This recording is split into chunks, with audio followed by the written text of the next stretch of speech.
Il corifeo di coloro che sostengono che la Barbagia ha subito una perfetta colonizzazione della lingua latina. Ma chi lo ha mai detto? Allora, se fino a Gregorio Magno questo non era successo perché adoravano Lignia et Lapides, e tutti sanno che la più grande, la più perfetta penetrazione che si può fare presso un popolo è proprio quella attraverso la religione.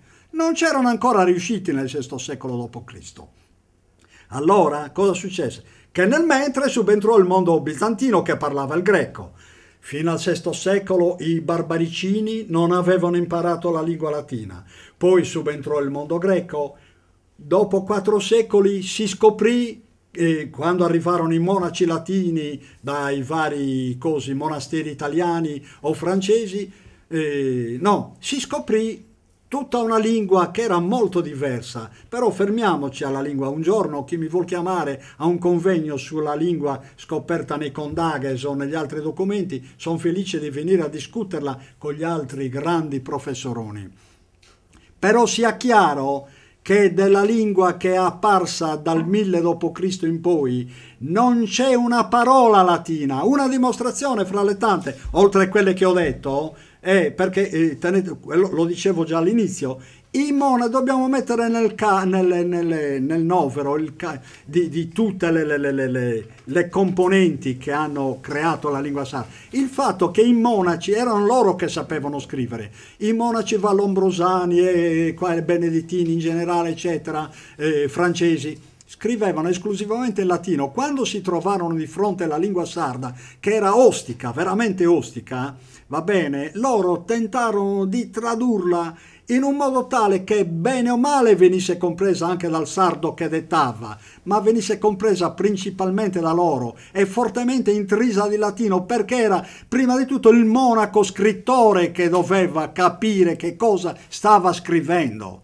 Questo deve essere chiaro, per cui quella di cui le teorie di cui si porta che si portano avanti in Sardegna su un latino che dal 1000 d.C. si scopre, su un sardo che di colpo si scopre latino, specialmente nella Barbagia, nel territorio di Biti, è la più colossale mistificazione della cultura universale.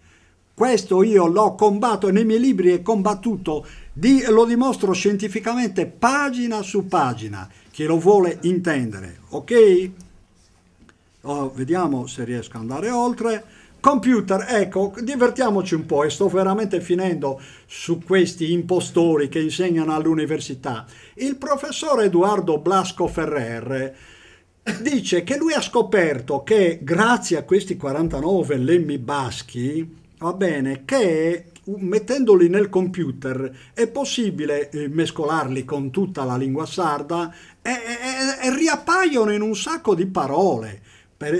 Appunto qua, ecco, poniamo che la parola basca sia is, si può trovare in una parola lunga 6 sillabe nella fase iniziale, nella parte intermedia, ancora più intermedia e anche in quella finale. Si può ritrovare dappertutto. Allora, poniamo che significhi, che so io, farina, non lo so, adesso non so neanche che significhi questo lemma is, in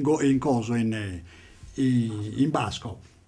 E allora lui dice, se appare in questa, in 100, in 200 e 300 parole sarde, vuol dire che quelle 300 parole sarde contengono questo concetto, che è basco. Ma chi lo ha detto che quella sia una parola basca residuata nella lingua sarda? E poi, ammesso e non concesso che la fosse, perché per forza deve aver mantenuto dal 7000 a.C. ad oggi lo stesso concetto?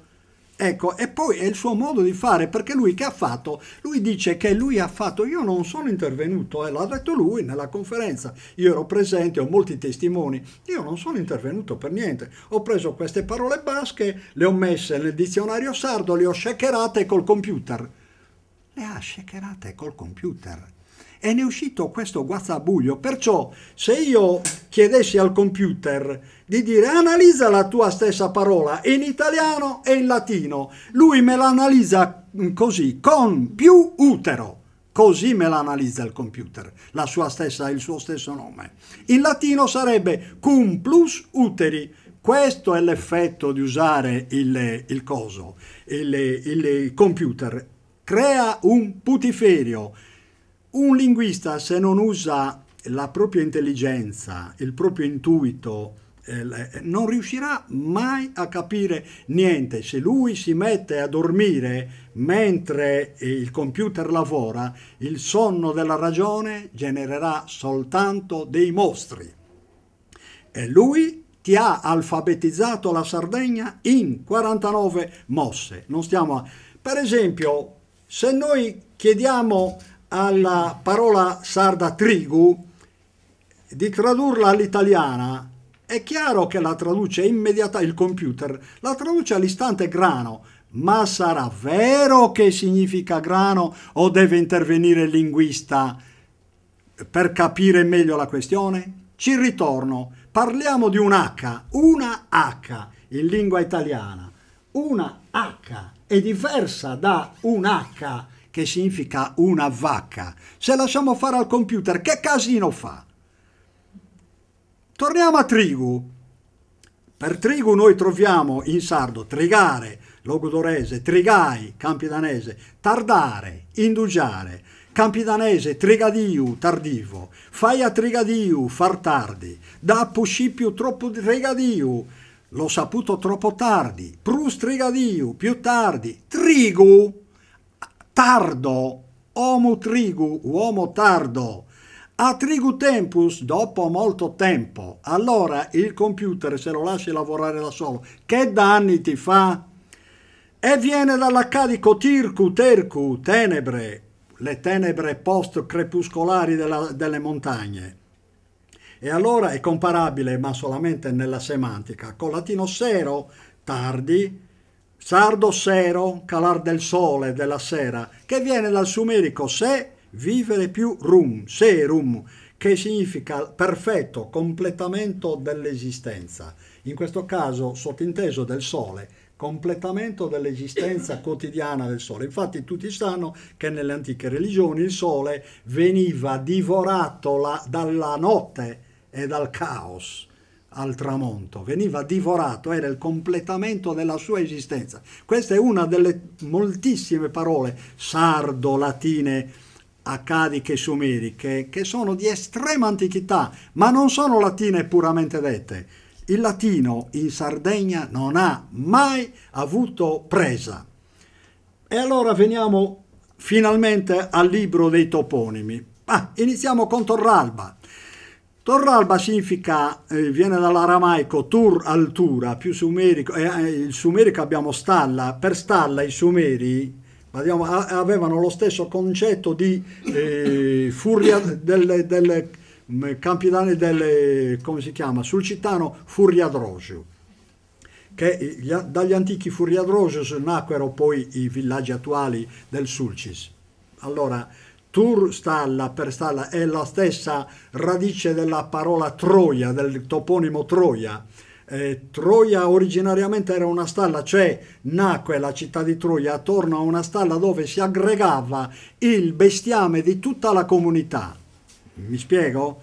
E allora Turalba significa proprio stalla e poi la seconda parola arba non deriva come si dice dal latino albus, ma dal babilonese arbu, incolto, vocato al pascolo. Infatti in Sardegna abbiamo centinaia di parole con questa parola arbu che tutti traducono col latino senza capire un cavolo, perché stranamente il nome arbu viene dato proprio alle montagne più difficili, dove possono arrivare le greggi. Normalmente non ci arrivano solamente, oltre ai mufloni, solamente le capre, perché si possono arrampicare sulle rocce. Tutti i montarbu, così chiamati in Sardegna, sono monti asperrimi, difficilissimi da praticare. Ecco perché vengono chiamati Montarbu, altro che Monte Bianco. Va bene, Torralba fu costruita lì, su quell'altura, perché era il punto più brutto del territorio, perché anticamente, quando si costruivano i villaggi, Il villaggio nasceva sul punto più brutto, si poteva farlo sul punto più brutto, perché i punti più belli venivano lasciati al bestiame e alle coltivazioni, perché allora al 100% si viveva di queste due cose. Ecco il nome di Torralba, altro che Torre Bianca. E però veniamo a Cagliari, che è ancora più bella la questione. Caralis, nella carta tolemaica è scritto in greco Caralli,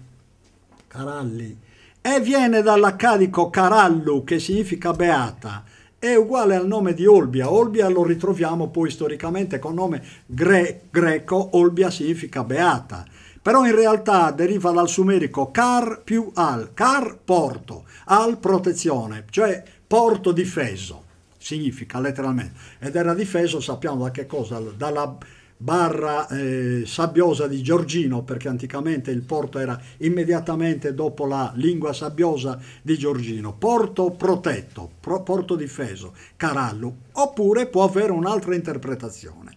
Caru, sempre molo, porto, più alu, città, accadico, Caralu, città portuale, letteralmente significherebbe. E ok, anche questa interpretazione va bene, ma non quella che dice il professor Edoardo Blasco Ferrer, che sostiene che la sua radice car significa roccia.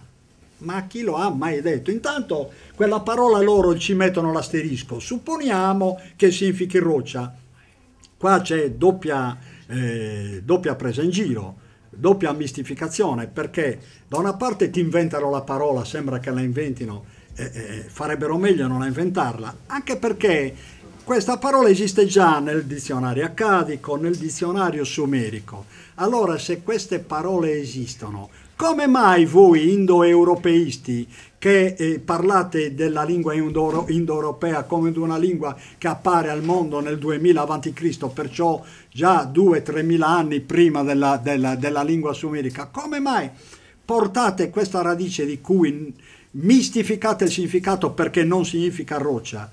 Allora, l'unica cosa da dire è che evidentemente l'hanno rubata, letteralmente. Cioè, questo odio viscerale che la scuola germanica ha sempre avuto contro i semiti, contro gli ebrei, cioè lo ha sempre avuto dal Settecento in poi, lo hanno riportato anche nella linguistica.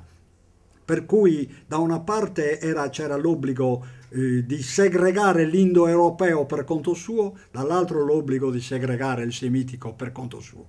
Ogni linguista doveva studiare il suo campo senza intromettersi nell'altro, non ci poteva essere commistione, mentre io ho spiegato in quella cartina precedente che se noi non ci mettiamo d'accordo con linguisti puntando a una visione dello sviluppo delle lingue simpatetico e non oppositivo, non ne caveremo mai i piedi, anche perché mi devono spiegare quale opposizione ci poteva essere nel Mediterraneo fra le lingue. Fra le lingue c'era un comune sentire.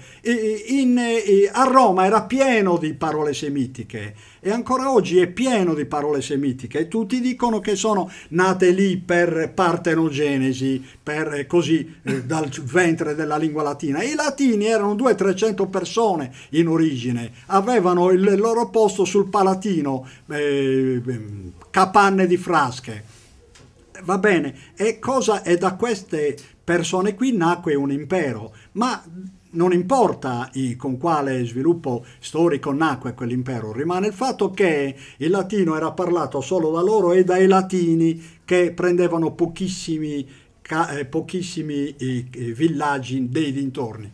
Basta, per il resto si parlavano altri dialetti italici, l'osco-umbro, eccetera, eccetera, ma non il latino. Il latino non ci rappresenta nulla e allora quando noi ci troviamo di fronte alle parole latine dobbiamo stare attentissimi, perché la prima parola da prendere così come un cencio da lavare è Roma. Ma chi lo dice che Roma viene dal greco Rome, potenza, forza? Ma chi lo ha detto? Romen viene all'unica radice che viene. L'unica radice valida per quei tempi è una radice ebraica. Romem significa altura. e appunto è chiamata altura perché i primitivi romani amavano stare sul Palatino per paura delle inondazioni del Tevere, ok? Amavano stare sul Palatino per paura delle inondazioni del Tevere. Ecco perché la parola Roma ancora oggi ha questa antica radice semitica, Romem, altura, per questo motivo. Ma dato che ci siamo, rimaniamo sulla lingua latina che è intrisa di parole semitiche. Vaticano, per esempio. Vaticano ha il corrispettivo esatto nell'assiro Vaticano, che era il corriere, colui che portava la posta a cavallo attraverso l'impero. Da qui l'informatore, il significato di informatore, da cui la retroformazione latina vates, ma è latina per modo di dire perché ha sempre significato babilonese, accadico, vates, e perché il territorio del Vaticano era pieno di vates, di coloro che esercitavano la religione primitiva di vario tipo, o leggevano la mano, o evisceravano gli animali, o guardavano il volo degli uccelli, i vates, perché quelli per tradizione lo facevano, erano etruschi. Tutti sanno che la base della fondazione etrusca di Roma ce l'abbiamo proprio lì, da Ultra Tiberim, per cui è pieno di parole semitiche nel territorio romano. Un'altra è suburra. Suburra in latino siamo pieni in sardo siamo pieni di queste parole. Su è Musinu, il territorio di Musinu. Va bene, questo su o sa al femminile è una parola sumero-accadica, era pronominale già da allora, oppure poteva indicare proprio l'articolo come tale. Perciò su Musinu, il territorio di Musinu, su Burra, il territorio delle puttane, delle prostitute, pardon. Burra infatti in babilonese significa prostituta, e perciò il territorio delle prostitute, che allora stava fuori, extramuros, fuori delle mura romane, lo chiamavano così, con parola assiro-babilonese. E allora perché mi vengono a dire che suburra, la parola suburra è nata per partenogenesi all'interno del popolo romano? Non è così. Noi la parola burra ce l'abbiamo anche noi nel carnevale sardo. Saburra, Maria Burra, sanno tutti che cos'è, una che si veste malissimo di cenci, che va con una brocca d'acqua sulla testa, eccetera. Insomma, che qua bisogna mettere in mezzo le contraffazioni create apposta dai bizantini per bloccare, cancellare l'antica religione. Burra era l'antica prostituta sacra. Nei miei libri in Sardegna ho mostrato che c'erano le prostitute sacre, altro che se c'erano. Ho individuato almeno 17 siti dal punto di vista toponomastico, e poi ci sono nel libro dei cognomi, eccetera. E comunque, specialmente in questo libro della toponomastica, evidenzio come la prostituzione sacra in Sardegna ci fosse, perché in Sardegna vigeva una cultura semitica. Ma ritorniamo a Carali o Caralis, va bene, questa città nata secondo loro con parola di cui non capiranno mai il significato, perché car, come dicevo, non significa roccia. Significa molo, porto, per cui Caralu significa città portuale. Veniamo adesso all'altra parola che l'esimio professor Edoardo Blasco Ferrer sostiene per rafforzare la propria tesi, che Carale significa roccia, e cita il toponimo di Austis, Carale. Certo, lo conosco anch'io. Dice perché è un territorio pietroso. Io lo conosco come le mie tasche, quel territorio, come conosco come le mie tasche moltissimi territori della Sardegna per i trascorsi di cui ho parlato. Carale è un territorio pianeggiante, senza neanche una pietra, si trova nel punto più alto del territorio di Austis, un territorio che divide Austis da Teti, è un luogo di confine. di valico, e infatti in babilonese Karali significa porta, valico, oggi diremmo Genna, dal latino Janua. Caralu, ecco, il professor Blasco Ferrer continua a insistere su questo equivoco madornale e dice che Carallu si può affiancare alla parola Carona, sempre sarda ovviamente. Carona, come tutti sanno, è anche un cognome, Carona, Corona, va bene, e che in sardo tutti sanno che significa eminenza piccola, precipite, a sagoma cilindrica o rotonda, che spunta appena dalla foresta. Quella è una classica carona o corona, secondo i dialetti. E ha la derivazione, l'origine, la base nel sumerico car, spuntare, più un, levarsi in alto, per cui carun, da cui carona, e carona, appunto carun, carona, non è altro che l'allomorfo dell'attuale corona, che è anche latino, ma non è il latino nato per partenogenesi, anche quella è una parola semitica. La corona tutti sanno che è il serto che adorna il capo.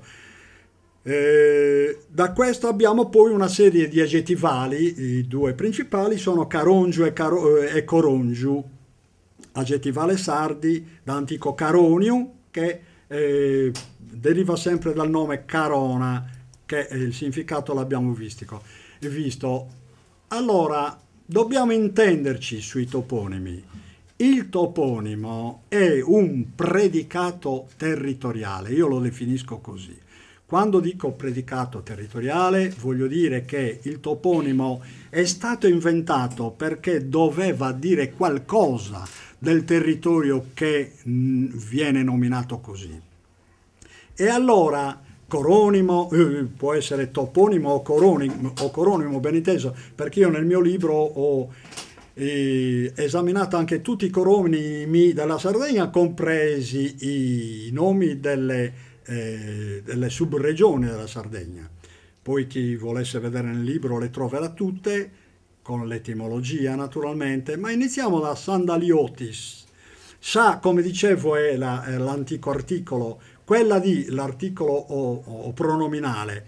Sa, va sezionata la parola. Sha antali più utu, shantaliutu, shantaliutu detto in termini sciolti, che significava la guardiana dell'Occidente. Sha, quella di Antali, Occidente, sempre in semitico accadico, più utu, portinaia, guardiano. Quando dicevano portinaio, quelli di 4-5 mila anni fa, per portinaio non si intendeva quello dell'hotel Excelsior, desidera signore, no, era un uomo armato, 1, 10, 100 uomini armati che controllavano le porte della città. Quando noi troviamo questa parola ormai incomprensibile nella lingua greca, sandaliotisi, dobbiamo sapere che significava la guardiana dell'Occidente, con tutte le conseguenze che questa definizione comporta per la storia del popolo sardo. Icnusa. Ecco, forse non ho ancora spiegato che appunto il pronominale sa, che si usa ancora in Sardegna, si usava anticamente sia preposto come in Sandaliotis e sia postposto in Icnusa. Icnusa significa quella del grande blu, è un modo di dire sumero-accadico. Icnu significa letteralmente il lapislazzuli, perciò il blu in assoluto. Quella del profondo blu. Sappiamo che invece il popolo egiziano preferiva parlare di quella del grande verde, del profondo verde. Icnusa significa quella del grande blu, altro che orma. Quando la parola nacque, il popolo greco stava ancora in mente dei, altro che invenzione di... Quando il popolo greco si ritrovò questa parola già fatta, icnusa, è chiaro che la identificò col suo termine, icnos, che significa orma.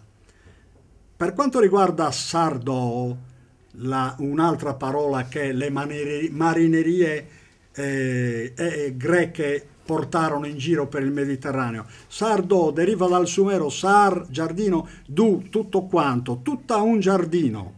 E quando la moglie di Tirreno, la principessa che lo accompagnò per il Mediterraneo, si dice che si chiamava Sardo, tutta un giardino, si chiamava così non perché proveniva da Sardeis.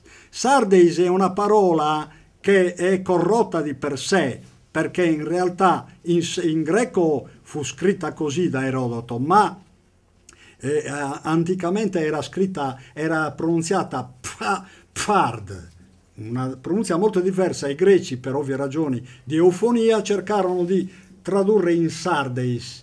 Però sardo invece esisteva già per conto suo, è una parola interamente sumerica, è una parola che viaggiava nel Mediterraneo per dare i nomi sia alle principesse, sia alle donne di alto rango e sia all'isola di Sardegna, che era considerata tutta un giardino. Arriviamo adesso a Serramanna, ne citerò pochi di toponimi perché qui devo dare solo degli esempi, poi chi vuole vederne 3000 se li guarda nel libro. Serramanna il professor Paulis tradusse come grande catena montuosa, grande costone montano, pardon. Allora io mi dico, Dio santo, ma come è arrivato così in basso a tradurre grande costone montano? No, perché Serramanna, serra dallo spagnolo, sierra, costone montano e manna grande. Oddio santo, siamo a questo punto, ma l'intelligenza, la cultura soccorre certi individui nel tradurre i toponimi o che effetto gli fa? Serramanna viene dall'ugaritico serra, ricca d'acqua, ben irrigata. Infatti Serramanna è la cittadina, il paese più piatto dell'intero Campidano ed è allo spigolo di due fiumi che convergono. Va bene? Il Rio Cigerri e il Rio Mannu. E infatti Serramanna tutti sanno che è l'unico paese della Sardegna ad avere sempre rivaleggiato con Sassari per gli orti e per le derrate agricole. L'unico paese della Sardegna, da sempre, poi arriverò al toponimo Sassari. Perciò Serramanna significa ricca d'acqua e ben irrigata. Anche manna è una parola sumerica, ma i latini scrivevano Magnus, e i sumeri scrivevano Mahnu, che significa letteralmente grande uomo, na uomo, Mahna, e Mach grande appunto, Mach grande e na uomo, e il latino lo dice Magnus. Serrasecca, la controprova. Beh, anche Serrasecca, che è un territorio sassarese ormai urbanizzato, aveva più o meno lo stesso significato. Serra, ricca d'acqua. E poi spiego perché. E sicu, accadico sicu, insediamento di fattorie, letteralmente. Cioè, per fattorie non intendiamo le fattorie moderne, erano fattorie evidentemente con una capanna per ogni possedimento, ma lì probabilmente già in periodo semitico e comunque addirittura sumerico si era sviluppata la proprietà privata. Chi conosce bene il territorio sassarese sa che Serrasecca è solo una parte mediana, intermedia, di un immenso declivio di calcari recenti che parte da Osilo e arriva fino alla pianura della Nurra. È un immenso favoloso declivio con, sì, pure delle rocce affioranti, calcari teneri, basta che gli dai un calcio e lo rompi. Però bisogna tener conto del valore del calcare in sé. Il calcare, tutti sanno che è una roccia carsica, piove e sprofonda l'acqua all'istante nel primo buco che trova o che ha già creato. Quell'acqua poi riappare 100 metri più in là, 1 chilometro più in là, 10 chilometri più in là. Serrasecca ha la stessa natura geologica di Sassari. Oggi Sassari purtroppo è tutta urbanizzata, ci hanno messo l'asfalto, le mattonelle, qua e là. Però un tempo non era così, perché le nostre antiche città non avevano né asfalto né nulla, venivano tenute col fondo naturale, per cui quando pioveva anche a Sassari riapparivano molte che noi chiamiamo dragonaie. Allora, Perché noi sassaresi chiamiamo questa parola dragonaia? Viene dal babilonese turkunaru, che significa fiume sommerso, fiume che sta nel buio, letteralmente, va bene? Per cui la nostra parola dragonaia, che non ha riferimenti latini, meno male, ecco, che li troviamo nel babilonese, fiume sommerso, perfetto come significato, no? Ha sempre avuto quel significato, dragonaia. Ecco, ma torniamo a Serra Secca. Sicu, dicevo, non significa secco, perché molti dicono, ah, secca, all'italiano secca, secca. Non è stata mai secca, è stata sempre ricca di acque, Serra Secca, sempre così, altro che. Allora, tornando al territorio, al predicato territoriale, vabbè, mi fermo solo all'ultimo, non voglio tediarvi. Però, ecco, diciamo di Sant'Agilla. Sant'Agilla è una delle tante mistificazioni create dai monaci bizantini, i quali tradussero finché possibile tutto con i loro santi. Santa Cecilia. In realtà Agilla viene dal babilonese agilu, uomo rimorchiatore, che ha la stessa base che ritroviamo in Aquila, in sud Sardegna, Aquila o Achili. Rimorchiatore perché l'aquila, appunto, come tutti sanno, specie anticamente l'aquila reale, aveva una potenza tale da riuscire persino a trainare un agnello, una pecora matura, persino, perché l'uomo rimorchiatore. Gli uomini rimorchiatori a Sant'Agilla ce n'era necessità, era una corporazione, gli uomini rimorchiatori, i facchini di allora, perché c'era bisogno di tirare in secco le navi e possibilmente trasportarle dall'altra sponda, perché le navi, quando arrivavano, non solo dislocavano parte delle loro merci nel porto di Cagliari, ma lo trasportavano nella laguna, che allora era molto più profonda. Anche i galeoni spagnoli navigavano all'interno della laguna e arrivavano fino a Uta, fino a Capoterra, trasportando i loro beni. Va bene? Gilla significò anticamente uomo rimorchiatore, perché lì c'era la corporazione. Igia è un nome posteriore, Santa Igia, che i bizantini tradussero sempre in Cecilia, bontà loro, però viene dal babilonese igu, canale, incanalamento, ed è un termine seriore che fu coniato quando fu fatto finalmente probabilmente dai Fenici il canale che ancora sega, taglia in due la spiaggia di Giorgino, quel canale che introduce alla laguna. Vabbè, non parliamo di La Pola perché abbiamo di nuovo da fare con le prostitute sacre. Arriviamo a Cala Mosca. Calu significa molo naturale, porto. Mosca anticamente era muscu, mangia serpenti, nome di un uccello di rapina, probabilmente il falco della regina. Allora Cala Mosca era lontanissima da Cagliari ed è chiaro che allora probabilmente in quella zona ci fossero i falchi della regina. Non sto a spiegare perché Cala è una parola estremamente antica, anche sarda, anche italiana, o italica meglio dire, però è antichissima e ha sempre il referente nel mondo semitico. Ecco qua, come titolo ci ho messo, e sto finendo veramente prima di parlare della storia di Sassari. Vi tratterrò un'altra mezz'oretta, scusatemi.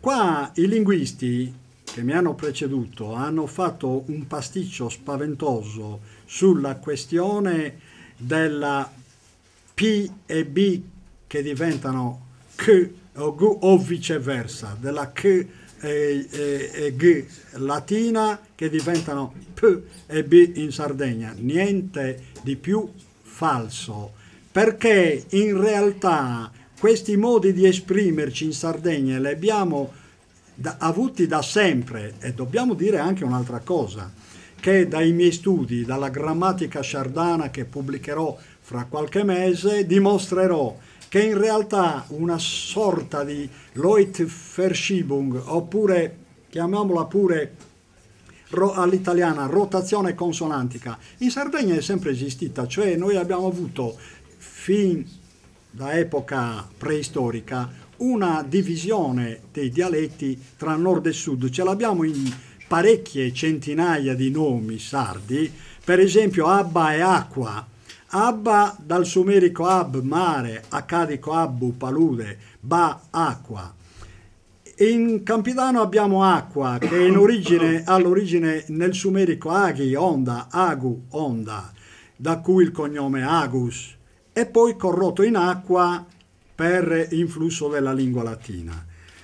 Abile, l'ho già detto, aquila, abilu, trascinatore di navi all'inizio, e mentre nel sud abbiamo aquila, achilu, divoratore. Perciò capirete che questo accadico divoratore, da cui deriva la aquila del sud o l'achili eccetera, è una parola diversa, mira sempre a individuare la nostra attuale aquila, ma sono due parole diverse che indicano, sono la spia di una diversa struttura della lingua sarda tra nord e sud. Anche puttu, per esempio, puttu dall'accadico spalancato, pozzo, cioè spalancato, nel sud abbiamo puzzu, che ha il corrispettivo nel sumerico puzzur, cavità, scavo. È inutile poi che mi vengano a dire che non è vero, che deriva dal latino, come il puteum latino, come il caseum latino, mentre quelli ho spiegato poco fa e lo rispiego, che sono aggettivali, e gli aggettivali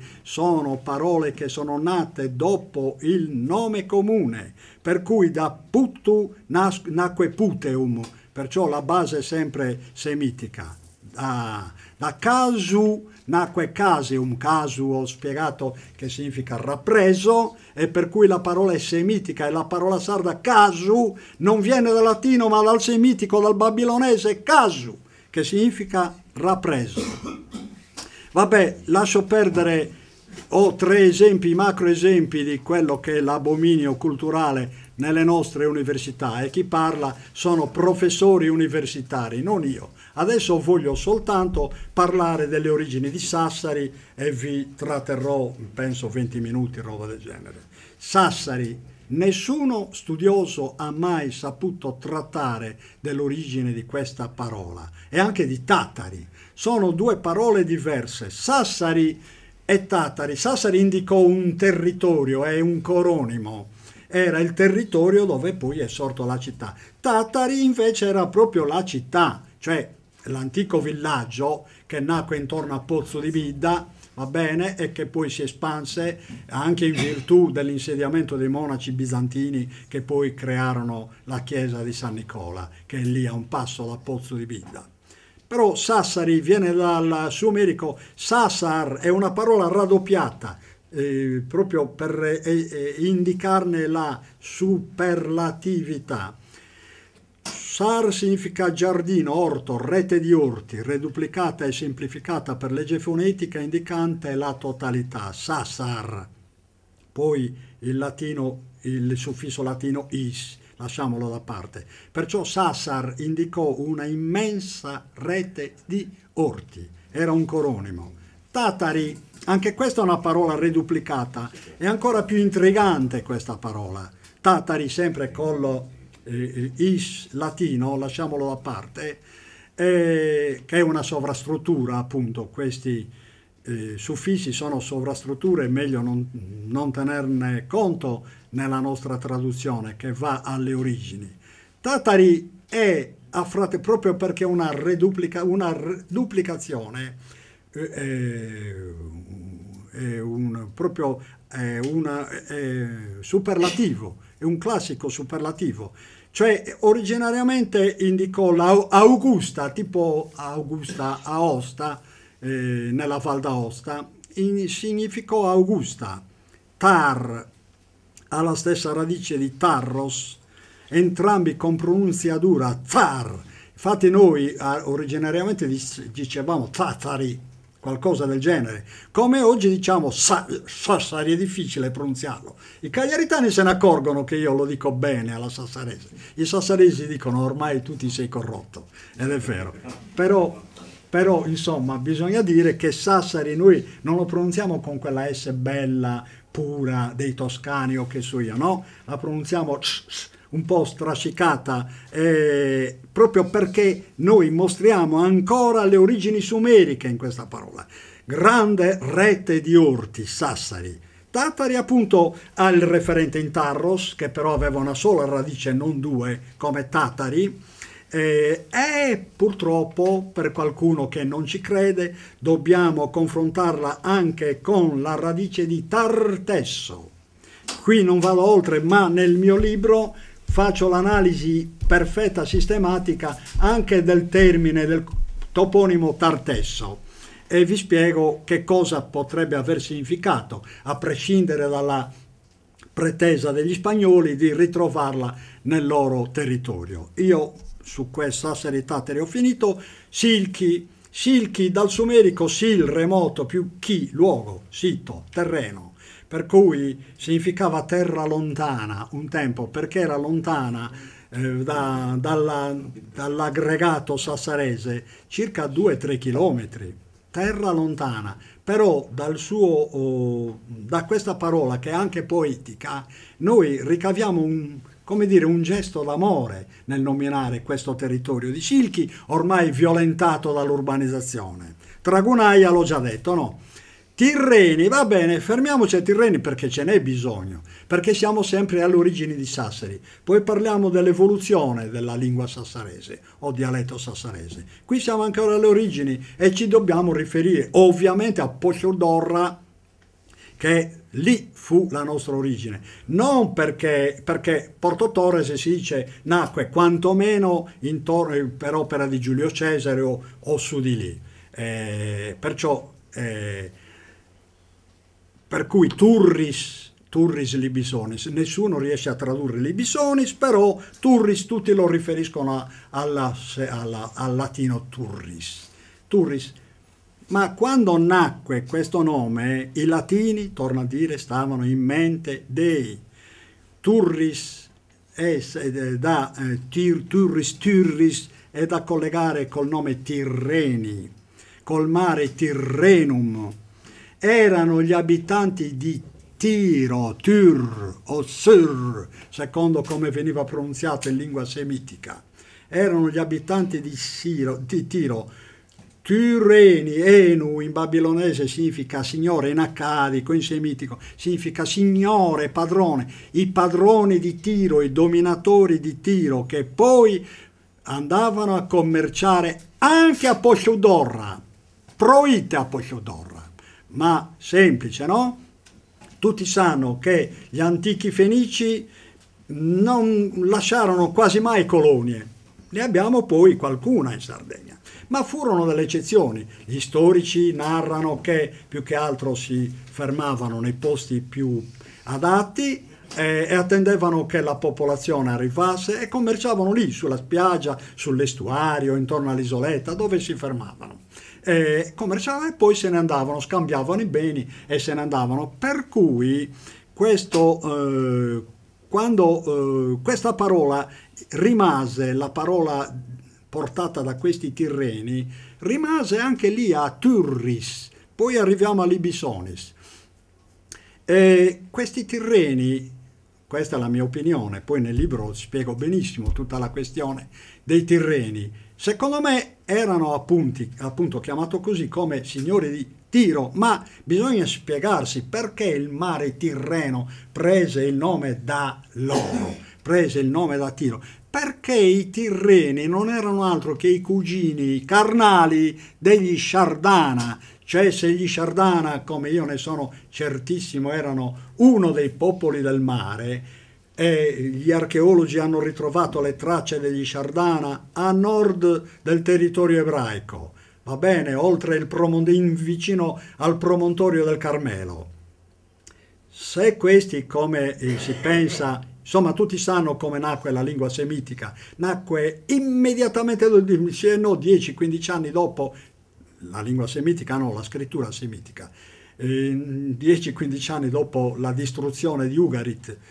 Ugarit fu distrutta dai popoli del mare, i quali poi per ovvi motivi la ricostruirono, si impadronirono del territorio e ritornarono a commerciare per ovvi motivi con le singole madrepatrie. Gli Sciardana tornavano qua, tornavano qua col nome di signori di Tiro, Tirreni, i quali poi, per ragioni troppo lunghe da spiegare, commerciavano nell'intero Mediterraneo, e anche per questo i Tirreni furono chiamati Tirreni gli Etruschi, ma Tirreni furono chiamati, secondo Strabone, anche gli abitanti del centro delle montagne sarde e così via. È complesso il fenomeno, però io nel libro di toponomastica tutto questo lo discuto quantomeno, poi giungere a una conclusione può essere più difficile, però io lo discuto. Libisonis. Abbiamo il corrispettivo nell'egizio Rebu e anche Lebu, che significa Libia, ossia Africa del Nord. Loro per Libia intendevano tutta l'Africa del Nord. Confronta l'eterno Libi, l'ebraico Libi, l'accadico e più l'accadico Sunu. Libi Sunu, seno, Sunu significa seno, grembo, fianchi della donna in termini sessuali, ma anche come posto per ricevere, accogliere. Confronta latino sinus, non che derivi da sinus.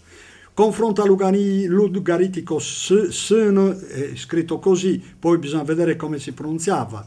Turris Libisonis significò grembo accogliente dei Libi di Tiro, che erano i punici. E il grembo è ovvio, è riferito al fiume Mannu, su cui loro crearono una specie di fondacco, se non insediamento, perché il vero insediamento gli archeologi dicono che è romano. Va bene, comunque significa questo, Turris Libisoni, questa è la mia interpretazione. E qui entriamo nella catastrofe linguistica della Sardegna, che iniziò chiaramente con l'occupazione romana, e qui entriamo nella storia pura, che però, come dicevo all'inizio, va sempre interpretata, perché la storia può essere interpretata tramite la storia degli storiografi, tramite l'archeologia, ma se qualcuno mi permette anche tramite la lingua, perché la lingua ha la potenza di superare i silenzi di millenni, come diceva qualche poeta, e noi, grazie ai dizionari, perché nessuno si può inventare nulla, grazie ai dizionari semitici, cioè lingue che dopo gli scavi si scopre che esistevano da 5, 6, 7 mila anni fa e che sono state sepolte per quasi 2000 anni dopo la caduta di quegli imperi, e lì sappiamo tutto di quelle lingue ormai. Ecco, allora dobbiamo capire cosa successe nel territorio sassarese dopo l'invasione romana, dopo la creazione di Turris Libisonis da parte dei romani. Allora a Turris si insediarono i romani e da lì si parlò il latino, si parlò a Sassari, Sorso, Porto Torres, Stintino, Lanurra. Era la Romania, va bene? Oggi chiamata Romangia, più che altro, anche se in territorio più ristretto. Oltre questi confini finiva il latino dei Turrenses, finiva il dialetto sassarese, finiscono gli orti. Badate bene questo concetto e lo riprendiamo. Scontro di civiltà. Qui prendiamo Sorso, caso tipico, Sorso con Sennori, sempre in lotta, noi sassaresi lo sappiamo. Il termine, il toponimo Sorso deriva dall'accadico Sursu, fondazione, insediamento, e noi li chiamammo ancora Sorsinchi, Sussinchi. Va bene, fondazione, insediamento, ricordate questo concetto dell'insediamento. Più Inku, noi in Sardegna lo troviamo Lurisinku, Businku, Baldinku e così via, cioè originario di quel posto. E viene dal sumerico Inku, chi sta e vive in un sito preciso, confronta il logodorese Inkue, va bene, uguale al campiodanese Inguni, confronta anche, ma non derivato, il latino incola, con la finale che indica l'aggettivo. Incola, che significa l'abitante del posto, l'agricoltore precisamente, in epoca storica. Sennori invece, ecco lo scontro di civiltà, Sennori che stava un passo da Sorso, però sulle alture, Sennori infatti ha l'accadico come base, l'accadico senuru, ovili di pecore, letteralmente, da senu, gregi, pecore, più uru, stalla, ovile. Va bene? Qui abbiamo lo scontro di civiltà e possiamo parlare dei biddincuri, di cui noi sassaresi ci riempiamo sempre e continuamente la bocca. Chi erano questi biddincuri? Sono da confrontare con latino ville incole, abitanti dei villaggi, cioè degli aggruppamenti, degli agglomerati di capanne, di frasche praticamente. Incole, e però la parola è sempre semitica, viene da bitu, dimora, abitazione, casa, insediamento, sito, vedi l'ebraico bait, confronta il sardo bide o ide, che significa vite, diranno qualcuno, ma che c'entra la vite con la casa? Porca miseria, altro che se c'entra, perché questa è una delle parole più antiche della lingua sarda e del Mediterraneo intero, anche in latino vitis, perché in origine nelle foreste sarde, io l'ho vista tante volte, l'ho bevuto per 2 volte il vino fatto dalla vite selvatica, è straordinario se uno lo sa fare. Bene, anticamente alle origini, io ho scritto anche un capitolo su un libro che è già uscito, lo presenteremo in questi giorni a Cagliari, chiamato La storia del Cannonau. Io dimostro lì appunto l'autoctonia di tutti i vitigni sardi, compreso il Cannonau ovviamente, che significa vitigno nostro letteralmente. Però tornando alla vite, è un concetto antichissimo, nacque da lì il concetto della casa, ma anche del tempio. Tenete conto che il tempio, il primo tempio degli ebrei, fu quello che si portavano appresso nei 40 anni del deserto, che era un tendone.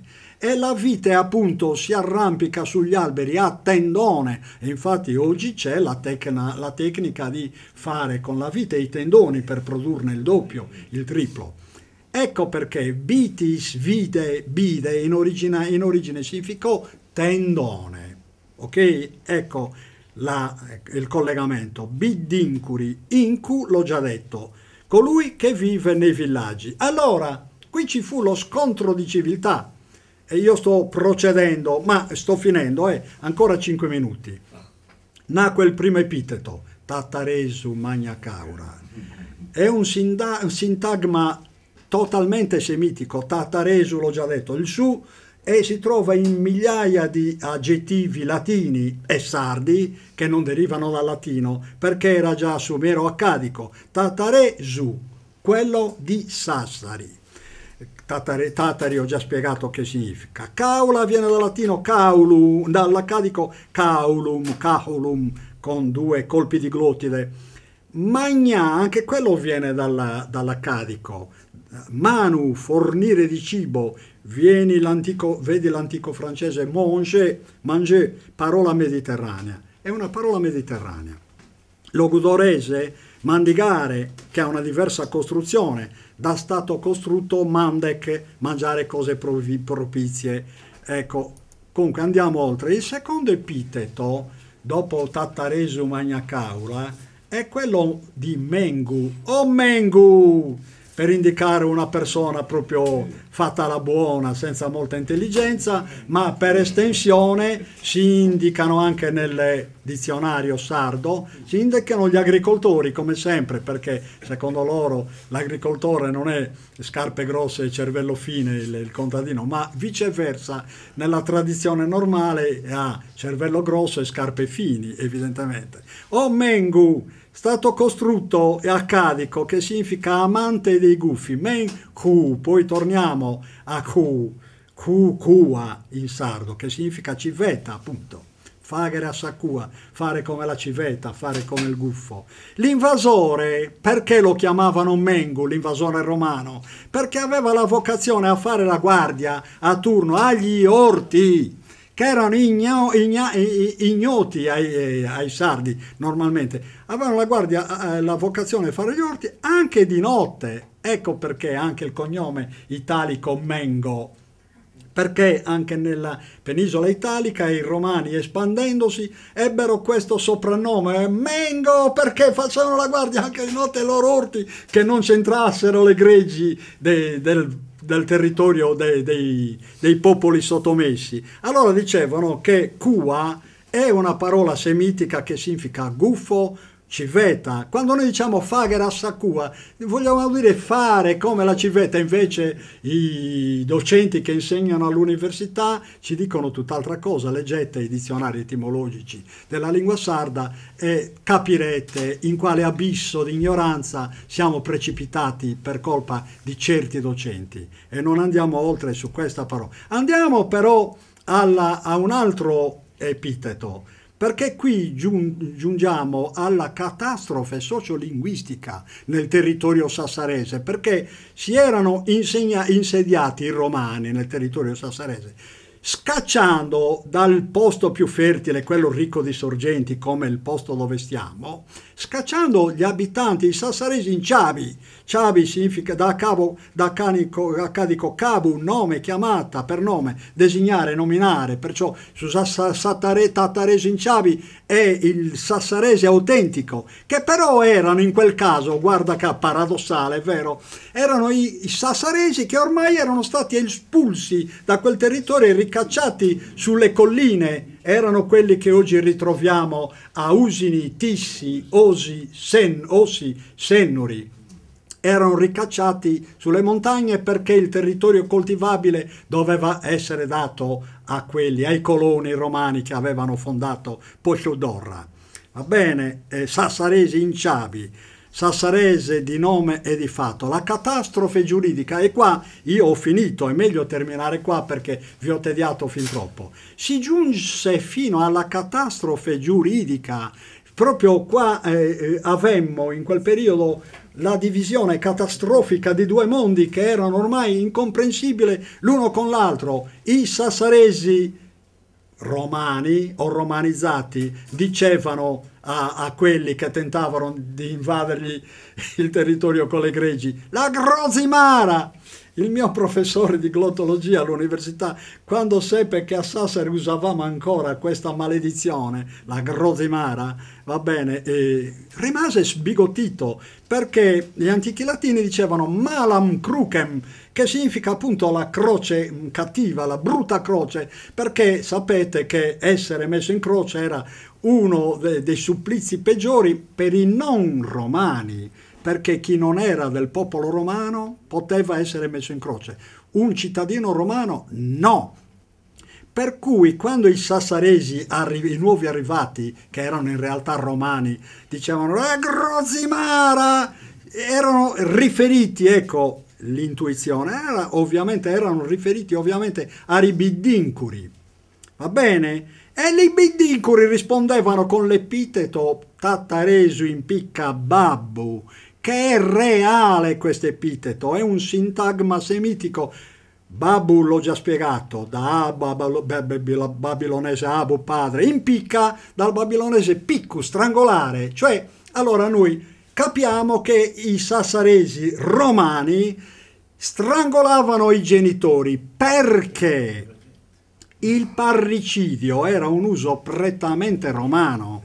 Il peculium familiare era in potere del pater familias. Qua abbiamo anche un avvocato che avrà studiato un po' di diritto romano.